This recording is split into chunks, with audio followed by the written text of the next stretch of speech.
Hello, you two. I'm glad you got my letter. Durin's awake and waiting on the bench over there. I'm here if you need help. Just give me a shout.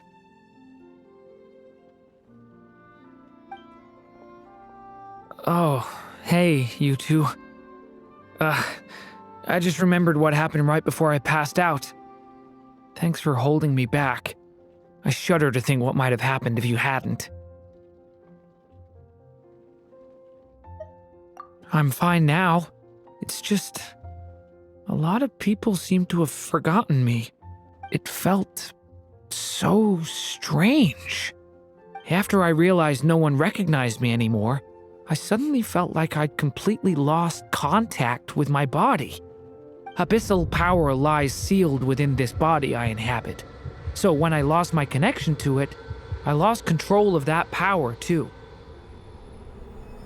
It wasn't until I heard everyone calling my name that I was able to reconnect with my body. How could the story's budding branches even hope to reach beyond the towering walls? Leaving the castle, the witch went off in search of the tallest, grandest tree in the whole world. High up in the canopy of that tree, she sought a resting place, a refuge where the little sapling might take root. Go to that place, for it was there that the sapling felt its first breath of wind. Leaving the castle. It just occurred to me, if this story is all about my own experiences, then wouldn't what happened after I left Simulanka be part of it too? The tallest, grandest tree in the whole wide world. Huh. The only place that ever gave me that feeling was the one I ended up in right after leaving Simulanka. They had great coffee there too, and so many books you'd never run out of things to read. Think about it. Our search in Mondstadt began in a library, right? Well, Sumeru City's got one of those too, and it's absolutely huge. What do you say? Should we try looking there? Well, it sounds like you've got a plan, so I won't interfere. All I ask is that you stay safe. Albedo won't be back for some time, and until he is, we can't know for sure how dangerous Durin might be in his current state. I'm so sorry about what happened before. Believe me, I'm not blaming you, and neither is anyone else here. If anything, it's the opposite. We're all just worried about you. Worried? About me? Come with me. I want to show you something. As soon as they heard you were awake, they all hurried over to see how you were doing. You all came to see me? A little birdie told me you're working on finishing a storybook. So maybe all those people losing their memories is just a plot twist, waiting to be resolved. Miss Lisa, you always seem to know how to put my mind at ease. Please, everyone, don't worry about me. When I get back, I'll find a way to complete my mother's story, and the one we started, too.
Sorry, what was that? I'm here to return Volume 5. According to the catalog, Volume 5 of this series is not available for loan. I I can't accept the return of a book that was never checked out in the first place. Let me put it this way. My copy is complete. Yours, on the other hand, is missing large amounts of content. So you should swap it for mine instead. Sir, you have to understand. Managing a library is a serious business, and we have protocols in place for this kind of thing.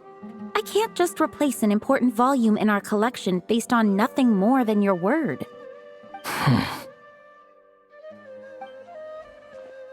Oh, it's you. I'm a traveling scholar, as you know. Isn't a library the most natural place for me to be?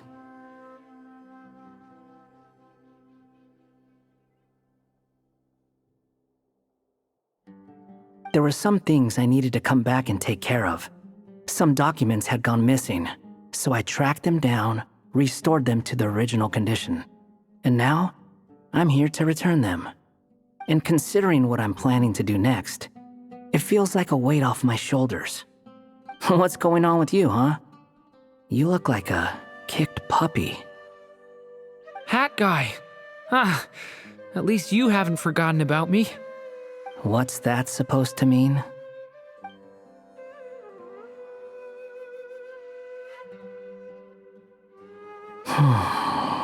So it's been getting worse.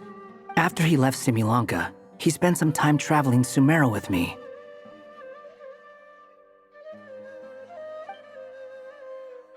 I was working on several texts at the time, and I stumbled upon something strange. Anytime Durin of Simulanka was mentioned, before long, the record would disappear. Which means, all the remaining records on Durin are about the evil dragon that fell on Dragonspine. If I remember correctly, Hat Guy loved the time he spent in Simulanka so much that he started writing a travel log. That's besides the point. The fact is, you're not affected by the ley lines of this world. I'm sure you can grasp the implications of what that means. His case is different from mine. It's more like the world itself refuses to accept his existence. It started with a few written records, but now, it sounds like it's spread to people who never met him or didn't know him well. At this rate, the whole world might forget him altogether. The whole world? But that includes all my friends in Mondstadt, and even Hat Guy, too. So that's what you've been worried about all this time? Why didn't you just tell me? There are more important questions right now, like figuring out how to fix this. That mage clearly cared a lot about her child. She left that book behind for a reason. If you want answers, isn't that the place to find them? Mind if I take a look? I just want to know what secrets this book is hiding. Besides, I've run into a bit of red tape, so I've got time. Of course. Be my guest.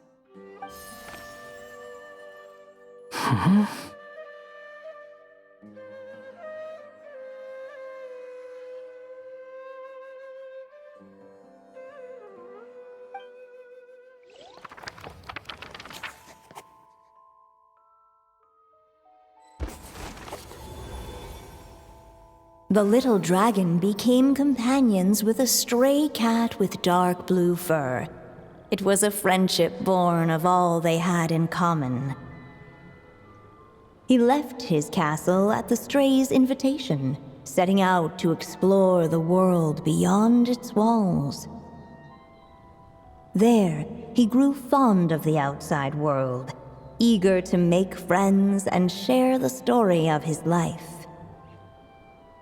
Taken by the dragon's story, the stray tried to write it down.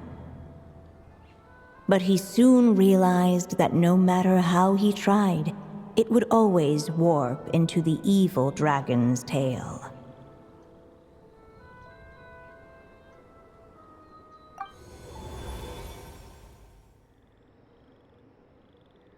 This one must be about what happened to me when I first arrived in Tevat. No wonder the memory that unlocked it was about Hat Guy. Most of my memories from that period were. Hold on. Anyone want to explain how I ended up looking like this? Maybe you've become a character in the story too.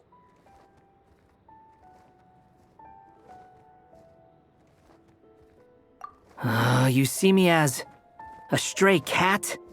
Maybe it's because I've known Hat Guy for longer, so my impression of him is more vivid than the others. Vivid? Then how come you haven't changed one bit?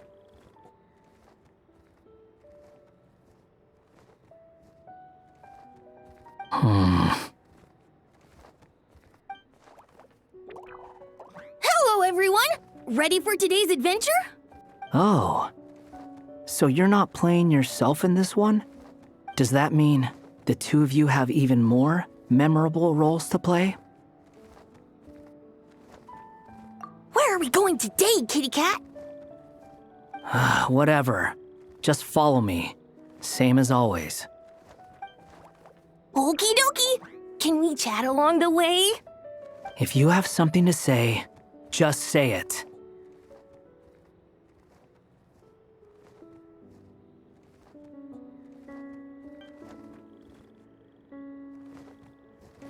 Yep. Anyway, how do we get ourselves out of here? The story's vines had woven themselves together into a giant tree, the boughs of which a little storyless dragon now paced, homeless among its leaves. He had to find a way to leave this place and set off in search of a home of his own. If he stayed, the world would erase him from its memory altogether. To leave this place. But where am I supposed to go? The little dragon felt completely lost. Just like the vines, the road ahead branched off into different directions, twisting and turning before disappearing into the mist. But as luck would have it, a prophetess waited up ahead. Perhaps she might know where each path might take him.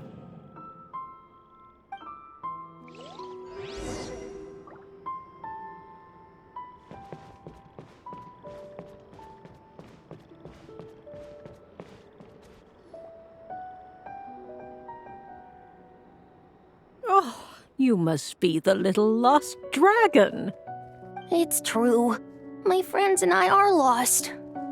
This meeting was no accident.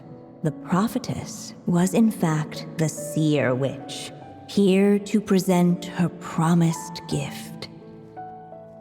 Now, little lost dragon, I have come to bestow the gift I once promised.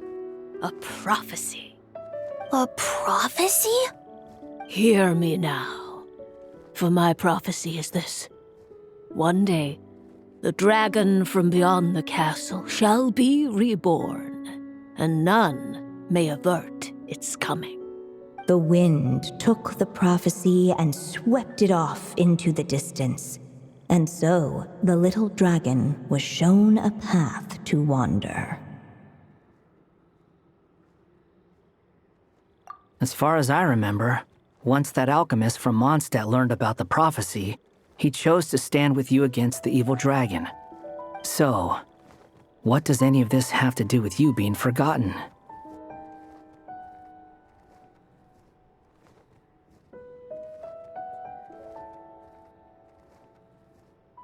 As enigmatic as she was elegant, the seer witch spoke no more, for her thoughts had long since returned to the starry firmament above. The seer witch was my mother's friend, so the prophecy she just gave should turn out to be helpful. Well, it's not like we've got better options. But, if all we need to do is leave this place, which path should we take? Why don't we take a look around?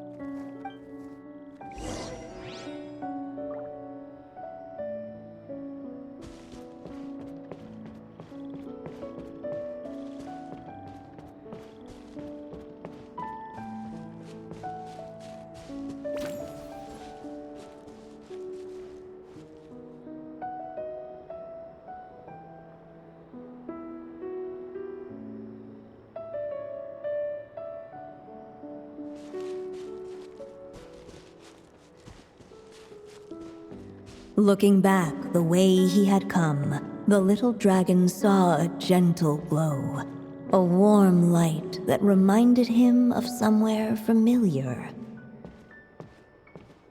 The castle his mother had built for him still stood tall as ever, and in the paradise behind its walls lingered many joys of the past.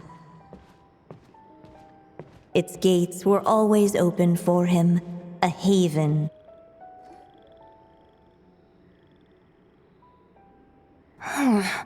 Returning to the castle? Huh. Well, that's an interesting thought. Has the idea of returning to Simulanka ever crossed your mind? Returning to Simulanka?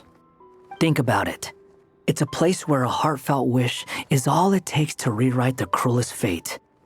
Not like here, where fate mocks us all. If there really is a being controlling the fate of this world, it must be a laughably spiteful creature, deaf to the wishes of others. If you leave this world and its cruel fate behind, maybe your problems will be solved. I was simply expressing my envy, that's all. Not everyone is lucky enough to have a place like Simulanka to return to. Well, let's say that you did. Would you choose to go back? Of course not. I'd rather show fate who's boss instead. Oh.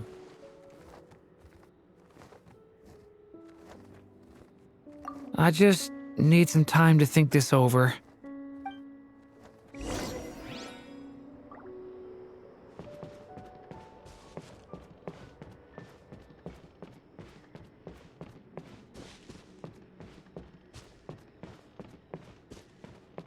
You really want to return to the castle, don't you, little dragon? When you're there, no problem ever feels too big for you to solve. Yeah, I guess I do feel that way sometimes.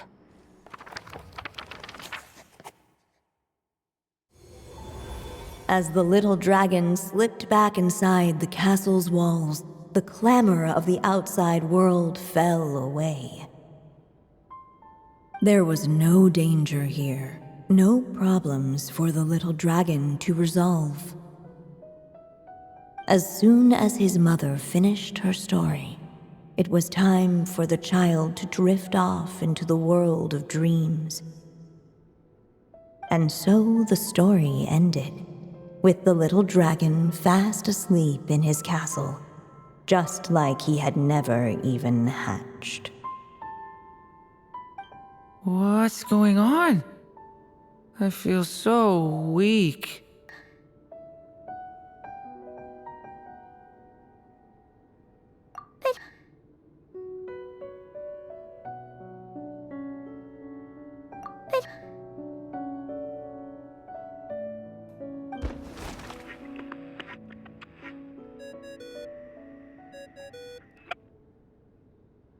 Hello, children. If you're hearing this recording, it's because you've reached a certain ending. You may have noticed that little Durin's experiences have been written into the pages of this book. Well, you should know that in the same way, its ending will also be written onto him. So be careful, because triggering a bad ending could be somewhat problematic. Let me guess, you're upset that I didn't warn you earlier? Don't worry, though. I've thought it all through. I built a very special feature into this book, just for you, the witnesses of this tale. So, go ahead. See if you can turn back the pages. If you're not happy with the ending you've reached, just flip back a few pages and let the tale unfold once more. Pretty incredible, huh? That's the power of magic.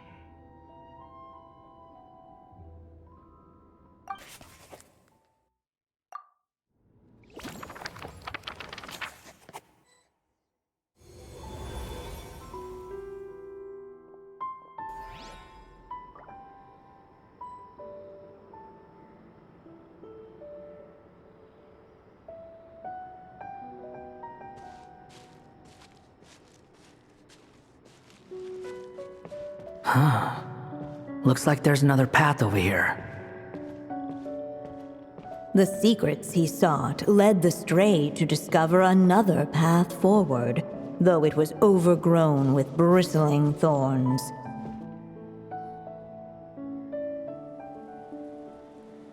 It seemed to lead away from this place, but each time he tried to follow it, the branches of the tail sent him back to the start.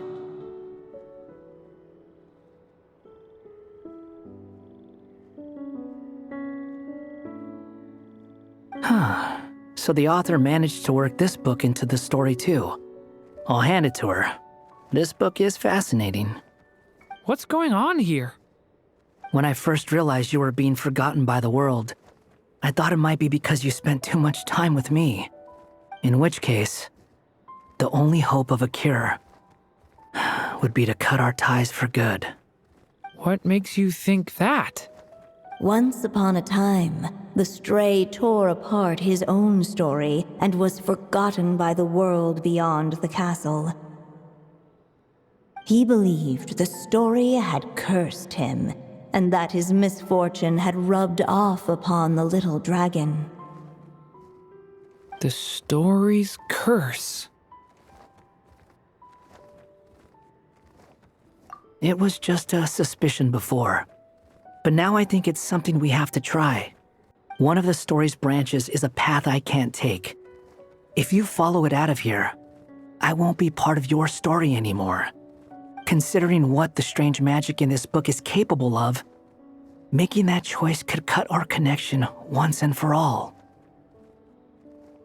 As long as there's a chance it might work, it's worth a try. He's not like me. He deserves for the world to remember him.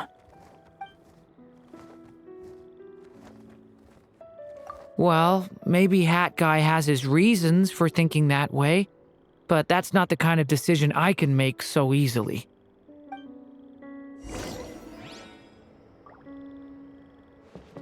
It's what my stray cat buddy thinks is best anyway. Hat Guy. It's worth a shot.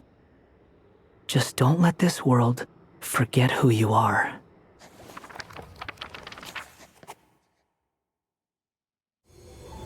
The little dragon left along the path his companion could not take, and from that point forth, the stray was no longer part of his story. Yet his memories of the stray were an indispensable part of his tale. With the stray gone, the story lost the very spark that had first set it in motion. In the end, the little dragon's story faded into nothingness, and in the world beyond the castle, only the evil dragon's tale endured. Who am I? Is this me?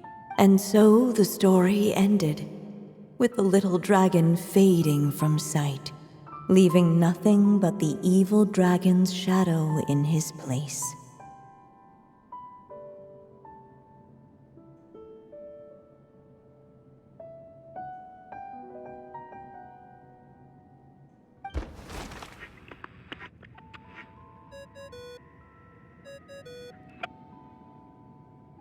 Remember, if you're unhappy with this ending, try thinking of a way around it.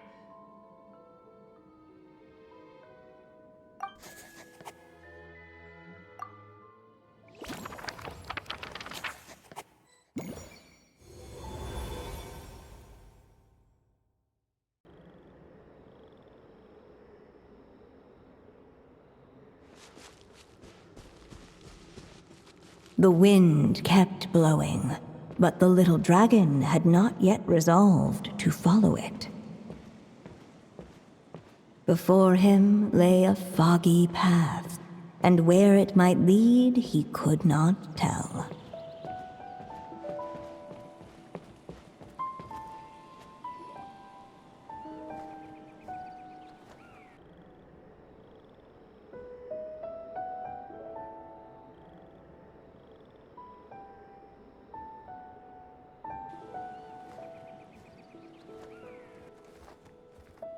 He helps stop the evil dragon from returning, gets a new body, makes a whole bunch of friends, who all just forget about him. But you didn't forget, Hat Guy. I'm just saying, choosing this path wouldn't solve the main problem. You'd still end up being forgotten. Huh.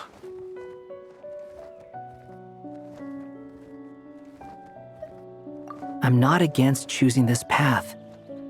I just wonder what secrets it might be hiding. Let me think about it.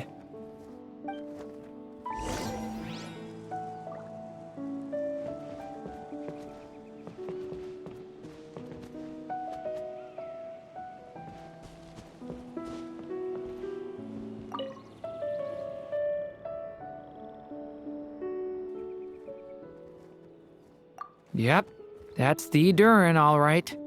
Beside the story's branches, there appeared an origami boat from another tale. Judging from the narrator's reaction, it probably wasn't meant to be part of this chapter.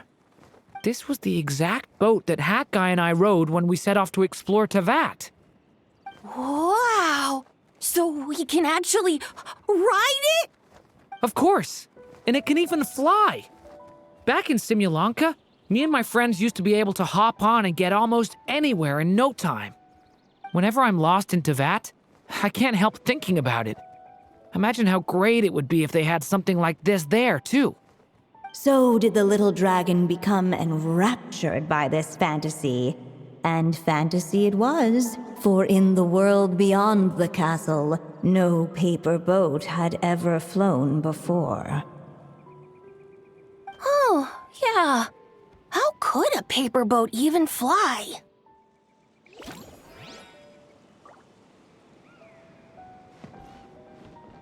In the world beyond the castle, no paper boat had ever flown before.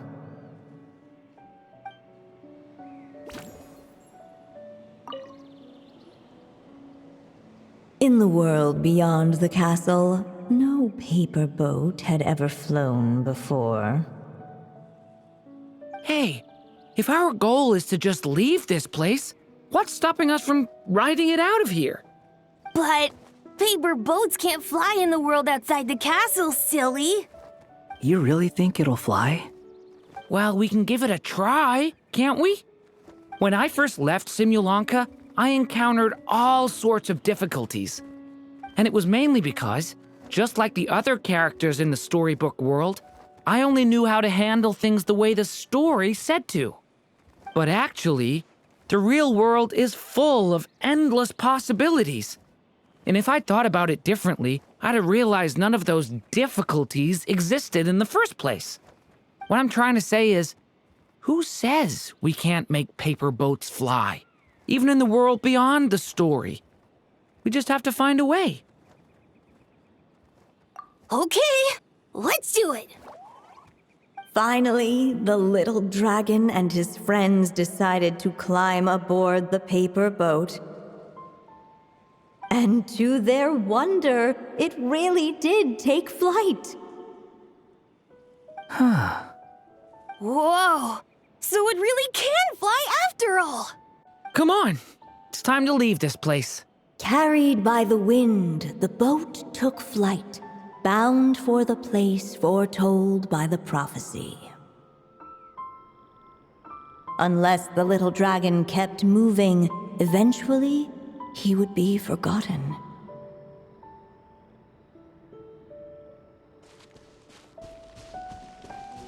The wind kept blowing, but the little dragon had not yet resolved to follow it. Before him lay a foggy path, and where it might lead he could not tell.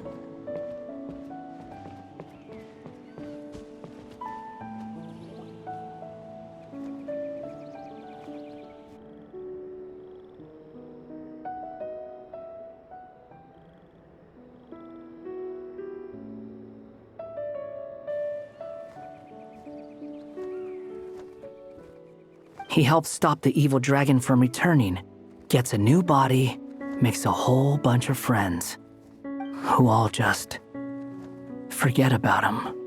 But you didn't forget, Hat Guy. I'm just saying, choosing this path wouldn't solve the main problem. You'd still end up being forgotten. Huh.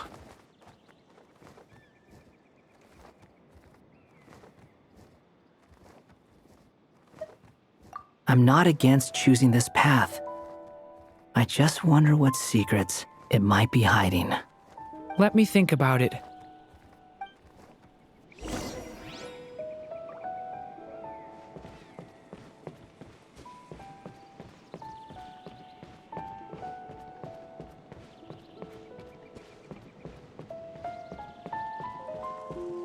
I still think you should keep going, little dragon. If you leave the castle, you can accomplish something amazing and make a bunch of friends along the way. Really? Then let's go! Unable to preserve his story, the little dragon wandered astray.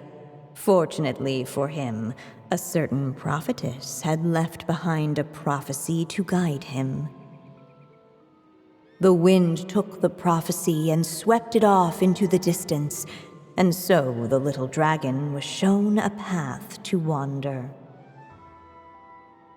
Following the wind's guidance, the little dragon made his escape.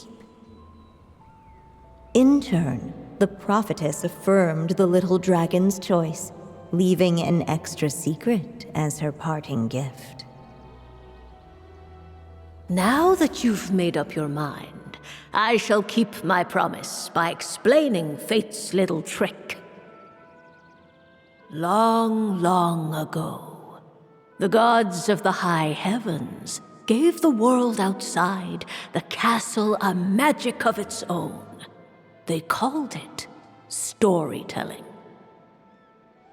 It was a magic of almost unshakable power that governed how people met, grew close, and understood one another. Each person had a story meant for them and them alone, one whose ending was written in the heavens long ago. In truth, your story and the evil dragons are simply two versions of the same tale, and that is something the magic of storytelling cannot abide. Beyond the castle's walls, your story cannot take root, for the evil dragon's tale has done so already.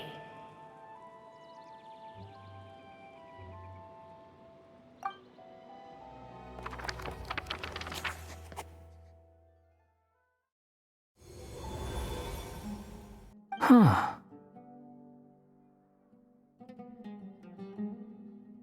You still don't get it? Simulanka Durin and Tevat Durin share a special kind of connection. Their fates are mirror images of one another. While they were in two separate worlds, there may have been some mutual influence, but their fates were independent. But when Simulanka Durin came to Tevat, a version of his fate already existed there. So, how can two fates exist at the same time? The answer is, they can't. The rules of this world don't allow it. You can't return a book you never checked out in the first place. Those mages seem to have come up with quite the ingenious solution.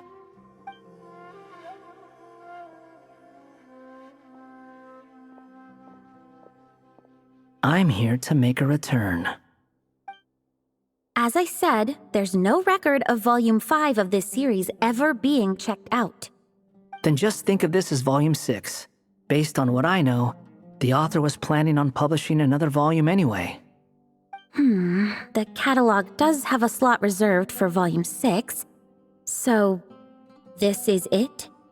Sure, let's go with that. All you need to know is, I'll be the one writing this series from now on. You...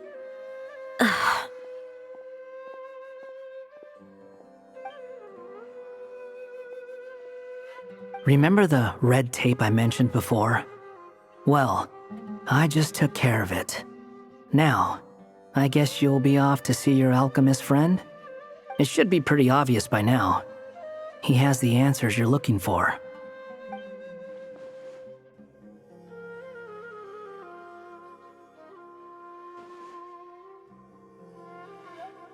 I'll join you. Just let me know when it's time to go. Hat guy? Don't sound so surprised. I'm part of this story too, aren't I? I'm just playing my role. Well, yeah. But it's not that. I just feel like you want to help, but something's holding you back. When I first realized you were being forgotten by the world, I thought it might be because you spent too much time with me. I even thought cutting our ties might be the only way to fix it. Why would you think that?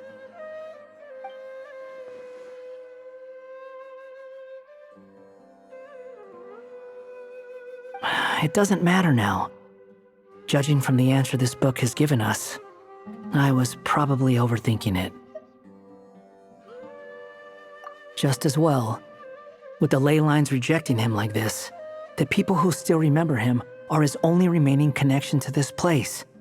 If that last fragile tie was broken, who can say what devastation his unbound body might unleash? And to think I'm one of the people keeping you here, instrumental in helping change your fate. Can't say I saw it coming. Well, if it's good enough for Hat Guy, it's good enough for me. After all, he is about as odd as humans get. Excuse me? With some people, even if you try asking a simple question, they'll always give you a complicated answer. And the more you ask, the more complicated it gets. Truth is, Hat Guy's just that kind of guy. Whatever. All I needed was a yes or no, so we can quit it with all the back and forth.